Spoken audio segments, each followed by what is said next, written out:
ರಾಜಧಾನಿಯಲ್ಲಿ ನಡೀತಾ ಇರುವ ರಾಜಕೀಯ ವಿದ್ಯಮಾನಗಳ ಕಡೆಗೆ ದೆಹಲಿಯಲ್ಲಿ ಚುನಾವಣಾ ಪರ್ವ. ಫೆಬ್ರವರಿ 5ನೇ ತಾರೀಕು ದೆಹಲಿಯಲ್ಲಿ ಚುನಾವಣೆ ನಡೆಯಲಿದೆ. ಆದರೆ ಇವತ್ತು ಒಂದೇ ದಿನ ಬಿಜೆಪಿ ಡಬಲ್ ಶಾಕ್ ನೀಡಿದೆ. ಬಿಜೆಪಿಯ ಶಾಕ್ನಿಂದಾಗಿ ಬಿಜೆಪಿ ಚುನಾವಣೆಯಲ್ಲಿ ಗೆಲ್ಲೋ ಫೇವರೇಟ್ ಪಕ್ಷವಾಗಿ ಹೊರಹೊಮ್ಮಿದೆ. ಕುರಿತಾದ ಒಂದು ವರದಿ ನಿಮ್ಮ ಮುಂದೆ.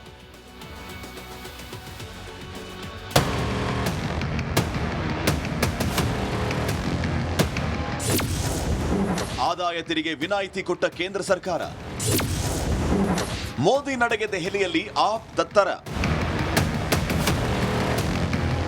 ಇವತ್ತು ನಿರ್ಮಲಾ ಸೀತಾರಾಮನ್ ಬಜೆಟ್ ಮಂಡಿಸೋಕು ಮೊದಲು ದೆಹಲಿಯ ಮಾಜಿ ಸಿಎಂ ಅರವಿಂದ್ ಕೇಜ್ರಿವಾಲ್ ಒಂದು ಹೇಳಿಕೆಯನ್ನ ಕೊಟ್ಟಿದ್ರು. ಅದನ್ನ ಕೇಳಿ. इनकम टैक्स की छूट की सीमा को 7 लाख से बढ़ा के कम 10 लाख किया जाए. ಇವತ್ತು ನಿರ್ಮಲಾ ಸೀತಾರಾಮನ್ ಬಜೆಟ್ ಅಲ್ಲಿ ಏನ್ ಘೋಷಣೆ ಮಾಡಿದ್ರು ಅದನ್ನೂ ಕೇಳಿ. I am now happy to announce that there will be no income tax payable up to income of 12 lakh rupees. Kejriwal 10 ಲಕ್ಷವರೆಗಿನ ತೆರಿಗೆಗಷ್ಟೇ ಮಿತಿ ಹೇರಿ ಎಂದ್ರು. ಆದರೆ ಮೋದಿ 12 ಲಕ್ಷವರೆಗಿನ ಸಂಬಳದಾರರಿಗೆ ತೆರಿಗೆ ಹಾಕಲ್ಲ ಅಂತ ಘೋಷಣೆ ಮಾಡಿದ್ರು.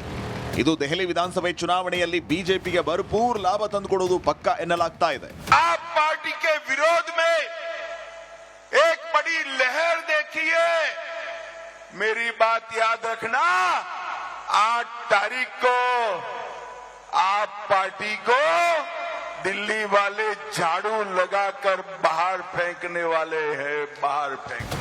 आप ಶಾಸಕರಾದ ಭಾವನಾ ಗೌರ್, ಮದನ್ ಲಾಲ್, ಗಿರೀಶ್ ಸೋನಿಂಗ್, ರಾಜೇಶ್ ರಿಷಿ, BS ಜೂನ್, ನರೇಶ್ ಯಾದವ್, ಪವನ್ ಶರ್ಮಾ, ರೋಹಿತ್ ಮೆಹರುಲಿಯಾ ಹಾಗೂ ಕೌನ್ಸಿಲರ್ ಅಜಯ್ ರೈ ಇವತ್ತು ಬಿಜೆಪಿಯನ್ನ ಸೇರಿದ್ದಾರೆ.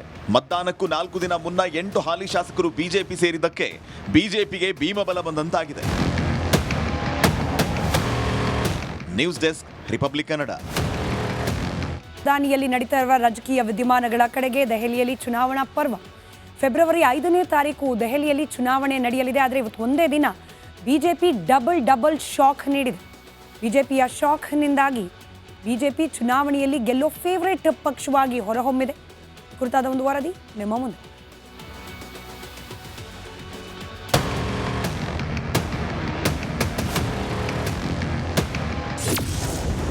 ಆದಾಯ ತೆರಿಗೆ ವಿನಾಯಿತಿ ಕೊಟ್ಟ ಕೇಂದ್ರ ಸರ್ಕಾರ.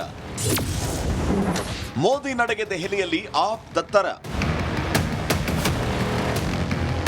ಇವತ್ತು ನಿರ್ಮಲಾ ಸೀತಾರಾಮನ್ ಬಜೆಟ್ ಮಂಡಿಸೋಕು ಮೊದಲು ದೆಹಲಿಯ ಮಾಜಿ ಸಿಎಂ ಅರವಿಂದ್ ಕೇಜ್ರಿವಾಲ್ ಒಂದು ಹೇಳಿಕೆಯನ್ನ ಕೊಟ್ಟಿದ್ರು. ಅದನ್ನ ಕೇಳಿ. इनकम टैक्स की छूट की सीमा को 7 लाख से बढ़ा के कम 10 लाख किया जाए. ಇವತ್ತು ನಿರ್ಮಲಾ ಸೀತಾರಾಮನ್ ಬಜೆಟ್ ಅಲ್ಲಿ ಏನ್ ಘೋಷಣೆ ಮಾಡಿದ್ರು ಅದನ್ನೂ ಕೇಳಿ. I am now happy to announce that there will be no income tax payable up to income of 12 lakh rupees. Kejriwal 10 ಲಕ್ಷವರೆಗಿನ ತೆರಿಗೆಗಷ್ಟೇ ಮಿತಿ ಹೇರಿ ಎಂದ್ರು.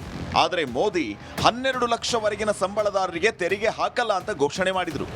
ಇದು ದೆಹಲಿ ವಿಧಾನಸಭೆ ಚುನಾವಣೆಯಲ್ಲಿ ಬಿಜೆಪಿಗೆ ಭರ್ಪೂರ್ ಲಾಭ ತಂದುಕೊಡುವುದು ಪಕ್ಕ ಎನ್ನಲಾಗ್ತಾ ಇದೆ.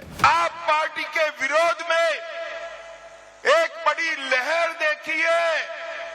मेरी बात याद रखना, 8 तारीख को आप पार्टी को दिल्ली वाले झाड़ू लगाकर बाहर फेंकने वाले हैं, बाहर फेंकने. आप ಶಾಸಕರಾದ ಭಾವನಾ ಗೌರ್, ಮದನ್ ಲಾಲ್, ಗಿರೀಶ್ ಸೋನಿಂಗ್, ರಾಜೇಶ್ ರಿಷಿ, BS ಜೂನ್, ನರೇಶ್ ಯಾದವ್, ಪವನ್ ಶರ್ಮಾ, ರೋಹಿತ್ ಮೆಹರುಲಿಯಾ ಹಾಗೂ ಕೌನ್ಸಿಲರ್ ಅಜಯ್ ರೈ ಇವತ್ತು ಬಿಜೆಪಿಯನ್ನ ಸೇರಿದ್ದಾರೆ. ಮತದಾನಕ್ಕೂ 4 ದಿನ ಮುನ್ನ 8 ಹಾಲಿ ಶಾಸಕರು ಬಿಜೆಪಿ ಸೇರಿದ್ದಕ್ಕೆ ಬಿಜೆಪಿಗೆ ಭೀಮಬಲ ಬಂದಂತಾಗಿದೆ. News desk, republic Kannada. ರಾಜಧಾನಿಯಲ್ಲಿ ನಡೀತಾ ಇರುವ ರಾಜಕೀಯ ವಿದ್ಯಮಾನಗಳ ಕಡೆಗೆ ದೆಹಲಿಯಲ್ಲಿ ಚುನಾವಣಾ ಪರ್ವ. ಫೆಬ್ರವರಿ 5ನೇ ತಾರೀಕು ದೆಹಲಿಯಲ್ಲಿ ಚುನಾವಣೆ ನಡೆಯಲಿದೆ. ಆದರೆ ಇವತ್ತು ಒಂದೇ ದಿನ ಬಿಜೆಪಿ ಡಬಲ್ ಶಾಕ್ ನೀಡಿದೆ. ಬಿಜೆಪಿಯ ಶಾಕ್ನಿಂದಾಗಿ ಬಿಜೆಪಿ ಚುನಾವಣೆಯಲ್ಲಿ ಗೆಲ್ಲೋ ಫೇವರೇಟ್ ಪಕ್ಷವಾಗಿ ಹೊರಹೊಮ್ಮಿದೆ. ಕುರಿತಾದ ಒಂದು ವರದಿ ನಿಮ್ಮ ಮುಂದೆ.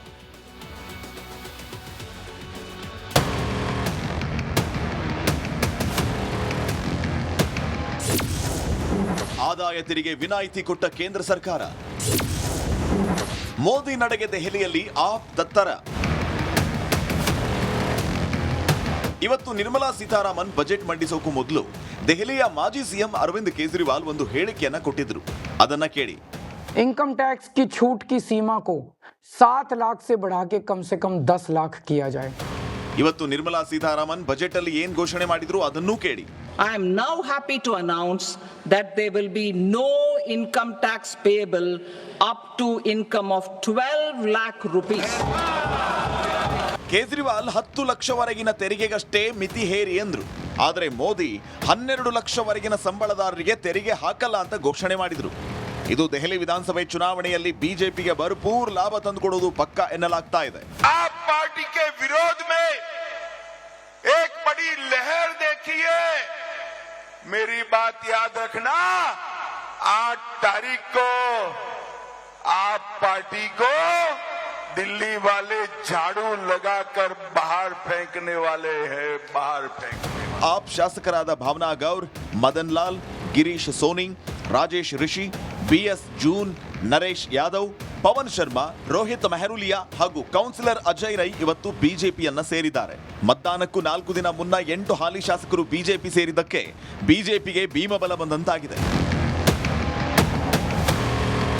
News desk, republic Kannada. ರಾಜಧಾನಿಯಲ್ಲಿ ನಡೀತಾ ಇರುವ ರಾಜಕೀಯ ವಿದ್ಯಮಾನಗಳ ಕಡೆಗೆ ದೆಹಲಿಯಲ್ಲಿ ಚುನಾವಣಾ ಪರ್ವ. ಫೆಬ್ರವರಿ 5ನೇ ತಾರೀಕು ದೆಹಲಿಯಲ್ಲಿ ಚುನಾವಣೆ ನಡೆಯಲಿದೆ. ಆದರೆ ಇವತ್ತು ಒಂದೇ ದಿನ ಬಿಜೆಪಿ ಡಬಲ್ ಶಾಕ್ ನೀಡಿದೆ. ಬಿಜೆಪಿಯ ಶಾಕ್ನಿಂದಾಗಿ ಬಿಜೆಪಿ ಚುನಾವಣೆಯಲ್ಲಿ ಗೆಲ್ಲೋ ಫೇವರೇಟ್ ಪಕ್ಷವಾಗಿ ಹೊರಹೊಮ್ಮಿದೆ. ಕುರಿತಾದ ಒಂದು ವರದಿ ನಿಮ್ಮ ಮುಂದೆ.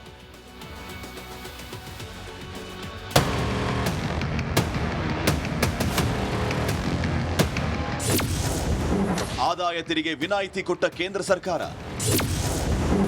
ಮೋದಿ ನಡೆಗೆ ದೆಹಲಿಯಲ್ಲಿ ಆಪ್ ದತ್ತರ. ಇವತ್ತು ನಿರ್ಮಲಾ ಸೀತಾರಾಮನ್ ಬಜೆಟ್ ಮಂಡಿಸೋಕು ಮೊದಲು ದೆಹಲಿಯ ಮಾಜಿ ಸಿಎಂ ಅರವಿಂದ್ ಕೇಜ್ರಿವಾಲ್ ಒಂದು ಹೇಳಿಕೆಯನ್ನ ಕೊಟ್ಟಿದ್ರು. ಅದನ್ನ ಕೇಳಿ. इनकम टैक्स की छूट की सीमा को 7 लाख से बढ़ा के कम 10 लाख किया जाए. ಇವತ್ತು ನಿರ್ಮಲಾ ಸೀತಾರಾಮನ್ ಬಜೆಟ್ ಅಲ್ಲಿ ಏನ್ ಘೋಷಣೆ ಮಾಡಿದ್ರು ಅದನ್ನೂ ಕೇಳಿ. I am now happy to announce that there will be no income tax payable up to income of 12 lakh rupees. Kejriwal 10 ಲಕ್ಷವರೆಗಿನ ತೆರಿಗೆಗಷ್ಟೇ ಮಿತಿ ಹೇರಿ ಎಂದ್ರು. ಆದರೆ ಮೋದಿ 12 ಲಕ್ಷವರೆಗಿನ ಸಂಬಳದಾರರಿಗೆ ತೆರಿಗೆ ಹಾಕಲ್ಲ ಅಂತ ಘೋಷಣೆ ಮಾಡಿದ್ರು. ಇದು ದೆಹಲಿ ವಿಧಾನಸಭೆ ಚುನಾವಣೆಯಲ್ಲಿ ಬಿಜೆಪಿಗೆ ಭರ್ಪೂರ್ ಲಾಭ ತಂದುಕೊಡುವುದು ಪಕ್ಕಾ ಎನ್ನಲಾಗ್ತಾ ಇದೆ. आप पार्टी के विरोध में एक बड़ी लहर देखिए. मेरी बात याद रखना, 8 तारीख को आप पार्टी को दिल्ली वाले झाड़ू लगाकर बाहर फेंकने वाले हैं, बाहर फेंकने. ಆಪ್ ಶಾಸಕರಾದ ಭಾವನಾ ಗೌರ್, ಮದನ್ ಲಾಲ್, ಗಿರೀಶ್ ಸೋನಿಂಗ್, ರಾಜೇಶ್ ರಿಷಿ, BS ಜೂನ್, ನರೇಶ್ ಯಾದವ್, ಪವನ್ ಶರ್ಮಾ, ರೋಹಿತ್ ಮೆಹರುಲಿಯಾ ಹಾಗೂ ಕೌನ್ಸಿಲರ್ ಅಜಯ್ ರೈ ಇವತ್ತು ಬಿಜೆಪಿಯನ್ನ ಸೇರಿದ್ದಾರೆ. ಮತದಾನಕ್ಕೂ 4 ದಿನ ಮುನ್ನ 8 ಹಾಲಿ ಶಾಸಕರು ಬಿಜೆಪಿ ಸೇರಿದ್ದಕ್ಕೆ ಬಿಜೆಪಿಗೆ ಭೀಮಬಲ ಬಂದಂತಾಗಿದೆ.